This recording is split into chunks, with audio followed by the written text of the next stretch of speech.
Doctora Casaniti, qué gusto. Tanto tiempo que no nos vemos. ¿Cómo anda? Muy bien. ¿Y ustedes? Bien, ¿Cómo gracias están? a Dios. Bien. ¿Y la querida audiencia, cómo está? Bien, muy bien. Cristina, qué placer. Usted es especialista en alergia y neumonología. Hace años que viene Ramírez. Sí, hace mucho. Yo soy parte de todo esto, ¿no? Sí. Esta hermosa gente de Ramírez. Sí, del año 86, a fines del 86. Así que... ¿Y siempre hay pacientes, doctora? ¿Siempre? ¿En todas las épocas? Sí, sí, en todas las épocas. Hay épocas que más. Lo que pasa es que depende, la alergia depende mucho de lo estacional. Claro. Entonces, por supuesto que en este momento los intereses pueden estar radicados en un determinado tipo de patología o de afección alérgica. Entonces, bueno, por eso también tenemos mucho trabajo todo el año, porque también depende mucho de lo estacional. Sí. ¿Cuáles son las patologías más frecuentes? Bueno, en lo que es el tema de alergia, la rinitis alérgica y el asma bronquial de origen alérgico son los que es lo que más incidencia y prevalencia tienen. También un poco varía de acuerdo a la edad, pero también hay una gran frecuencia a nivel de la infancia, en la primera infancia, y después puede haber una etapa de calma y pueden volver a aparecer nuevas situaciones de alergia ¿En los adultos? En la adolescencia y en el adulto. No me diga. Y aunque parezca mentira, muchos adultos que pasan la etapa de la adultez, digamos, que ya entrando al adulto mayor, debutan en esa etapa de la vida también determinado tipo de alergias. ¿La alergia se cura, Cristina? A nosotros nos gusta decir que se supera y que el tratamiento está orientado mucho a cuidar la calidad de vida del paciente. Por eso es tan importante la prevención. Nosotros los alergistas hacemos mucho hincapié y, digamos, fomentamos y propiciamos las conductas de prevención, porque en realidad es la forma de no perder calidad de vida. Entonces, muchas veces, cuidando estos aspectos, podemos un poco desviar lo que nosotros decimos el curso natural de la enfermedad. Si yo la dejo, la rinitis puede causar problemas muy serios, incluyendo afección de órganos vecinos como por ejemplo el oído. Pero si yo la cuido, la controlo, hago los controles como corresponden, sobre todo cuando sé cuál es la estación que me voy a atacar, hacemos prevención, mejoramos la calidad de vida y vamos modificando el curso natural de la enfermedad. Primero hay que determinar el origen de la alergia, doctora, Sí. ¿no es cierto? Sí. Que no en todos los pacientes es igual. No es igual y no a veces también, muchas veces hay determinadas afecciones que no son tan fáciles de determinar. Quizás en la rinitis alérgica y el asma bronquial sea más fácil porque tiene mucho que ver el medio ambiente.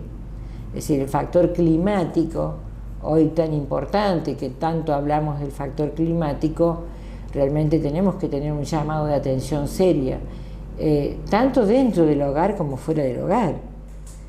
Cuando hablamos del niño enfermo, también puede estar la casa enferma, es decir, porque tiene demasiado confort en cuanto a materiales con que está hecha, en cuanto a paños, a cuidado de sus colchones, de sus almohadas, juntamos muchas cosas. La casa del alérgico tiene que ser muy austera, muy sencilla, fácil de limpiar, fácil de ventilar. Y nosotros estamos en una provincia muy húmeda, entonces también luchamos contra los hongos ambientales, los hongos anemófilos. Y bueno, todo eso es un cuidado un poco tedioso para el paciente alérgico, pero también, así como lo cuidamos al alérgico, tenemos que cuidar su casa. Usted propuso una serie de temas para esta charla que me parecen muy interesantes. ¿Qué son las urticarias, doctora? Bueno, las urticarias son afecciones de la piel, es una afección alérgica. ¿Es una lesión en la piel? Una afección, ¿sí? Es una afección que cuando toca la piel, digamos, esta reacción alérgica, podemos llamarla urticaria. Hay otras afecciones de la piel que pueden estar dentro de lo que es el capítulo de las eczemas atópicas o la dermatitis atópica. Pero son los dos grandes capítulos dentro de la alergología, junto a otras que puede haber, como por ejemplo la alergia de contacto a un material o a un metal, también está dentro de este capítulo. pero las más frecuentes son las urticarias y la dermatitis atópica. ¿Y provocadas por insectos, por ejemplo, como usted me decía, por el sol? En el caso de la urticaria, por ejemplo, mira, son tantas las causas que puede producir urticaria que la clasificación es inmensa. Lo más frecuente en esta etapa del año, cuando empezamos la primavera-verano, son los famosos prurigos, que sería como una urticaria del niño pequeño, donde tiene mucho que ver el insecto. Acá entra la hormiga, la importancia de la hormiga, la importancia del mosquito. Entonces empezamos ya con los cuidados para cuidar estas afecciones como los prurigos. Cuando el niño crece, ya prácticamente lo que nosotros determinamos más son cuadros de urticaria. Y en las etapas estacionales de primavera-verano también tiene que ver mucho los contactos, es decir, por ejemplo, que pueden haber con las gramíneas. También pueden ser importante el cambio de ingesta de alimentos, por ahí en verano tomamos más alimentos con colorantes, con aditivos, con conservantes, que también son muy importantes dentro de lo que es el capítulo de las urticarias. Aparece la importancia de la abeja y la avispa dentro de estos insectos, y bueno, empezamos también a hacer mucha prevención y sobre todo mucha concientización, no solamente en el niño, sino con el adulto, sobre todo en zonas rurales, donde cobra mucho interés la abeja, la avispa y la hormiga, sobre todo la hormiga colorada, que ponen de riesgo, digamos, dentro de la alergia. Una de las cosas que más nos preocupan a este nivel es casualmente el antecedente de alergia a la abeja y a la avispa. Por lo tanto, si hablamos de medicina preventiva, doctora, tenemos que evitar el contacto con este tipo de insectos, ¿no? Sí, pero a veces en el que trabaja en el campo a veces fácil. Es imposible. Entonces por ahí, bueno, se lo entrena. Si es necesario hacer una vacuna con veneno de abeja o cuerpo o de hormiga se hace, o de avispa, porque es lo que le da el anticuerpo al paciente. Quizás dentro de los tratamientos de la inmunoterapia en alergología, casualmente la alergia a insectos es la que uno de los grandes resultados es lo que podemos llegar a lograr en este tipo de tratamiento. Es decir, el paciente va creando un anticuerpo para defenderse, es decir, como que crea o produce su propio remedio. Y eso también es importante porque es totalmente preventivo. También se lo entrena en un equipo de emergencia.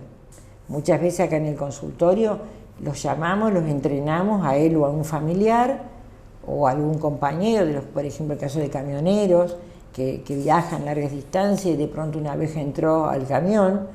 Los entrenamos para los primeros auxilios que tienen que tener. Y bueno, y sí, hay muy buena recepción, el paciente tiene mucho interés de aprender y salir un poco de este riesgo. Muchos llevan ya, si saben que son alérgicos. Sí, llevan su equipo. El equipo necesario. Por eso te digo, los entrenamos en cómo tiene que ser manejado este equipo de emergencia. ¿Cuánto tiempo tiene un paciente alérgico si no es tratado en el momento adecuado, doctora? Bueno, porque su salud puede descomponerse mucho, ¿no? Puede deteriorarse rápidamente. Nosotros decimos que hay lesiones que van de leves a graves. Sí.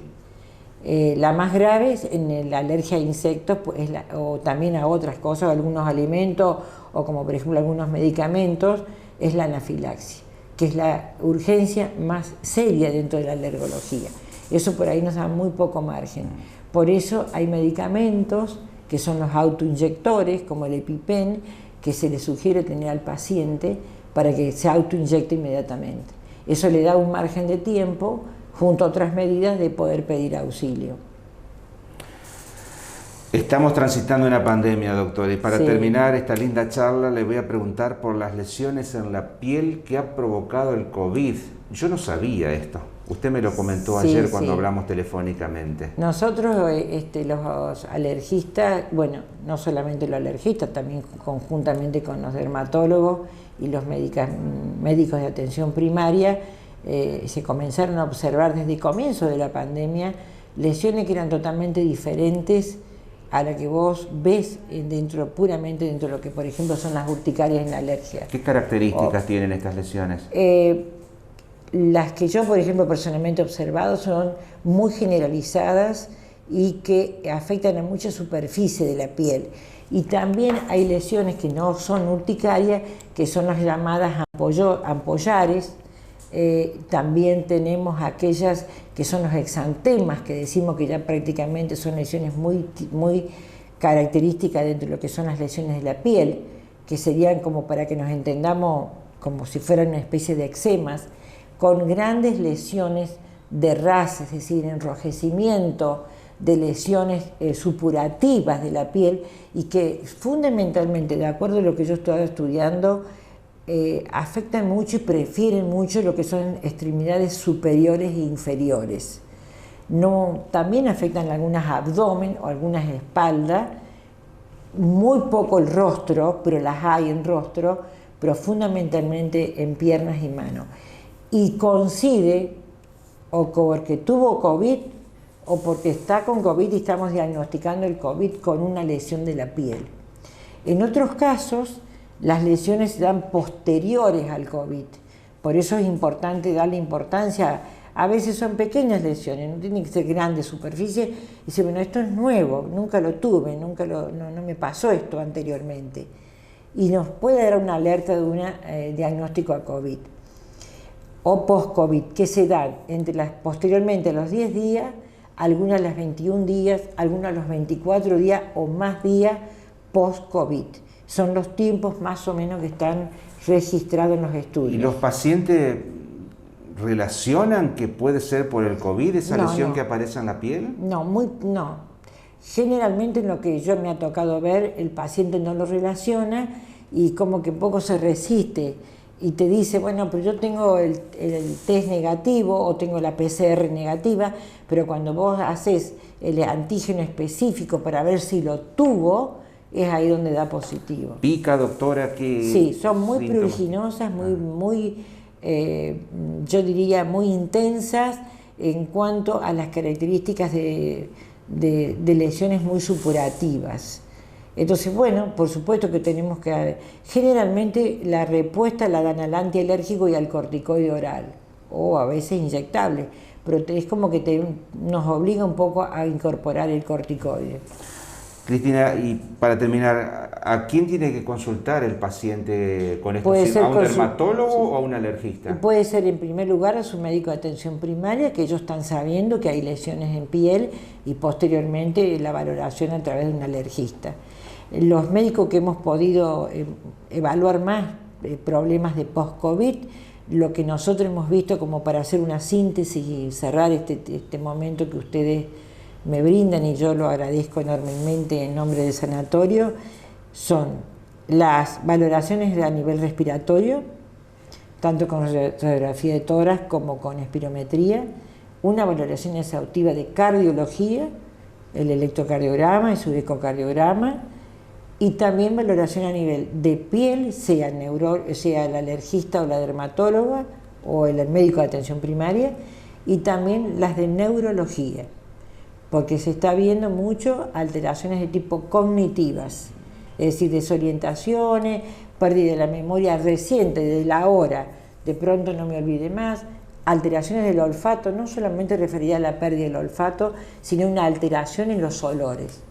De pronto yo estoy oliendo café y resulta que no huelo café, por ejemplo. Y en los sabores igual. Exactamente. Entonces, también es bueno hacer valoraciones cognitivas con neurología. Cristina, un gusto, me encantó verte después de tantos años. Igualmente. Un placer. Muchas gracias por dedicarnos estos minutos. Y bueno, me alegro mucho por ustedes, que son los comunicadores, que nos den esta oportunidad.